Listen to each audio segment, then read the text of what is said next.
guardare.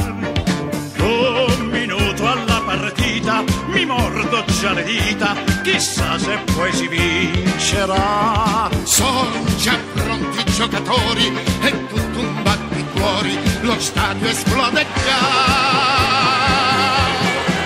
È incominciata la partita con la squadra del mio cuore che già avanza, spara in porta e sfiora il gol. Se un baluardo la difesa, un carro armato il nostro attacco, gli faremo 7 reti o forse più. Le ali volano su e giù, son col portiere a tu per tu, mentre il terzino gira vuoto e casca giù.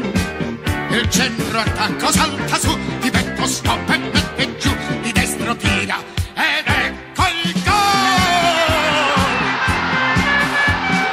A centrocampo problemi non ce n'è, è la mezzala, è meglio di Pelé.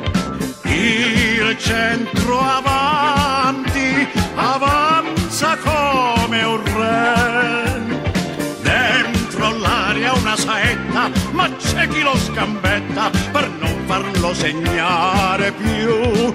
Ma quell'arbitro fetuso non fischia, è proprio ottuso, rigore non ci dà.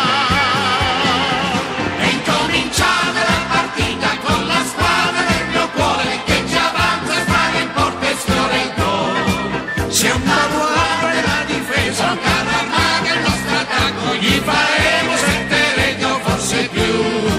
Le ali volano su e giù, son col portiere a tu per tu, mentre il terzino gira vuoto e casca giù. Il centro attacco salta su, di petto stop e mette giù, di destro tira, ecco il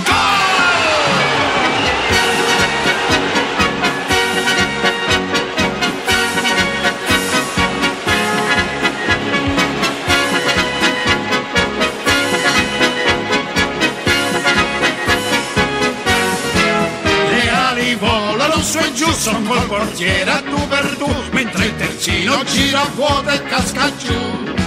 il centro attacco salta su, di petto stop e mette giù, di destro tira.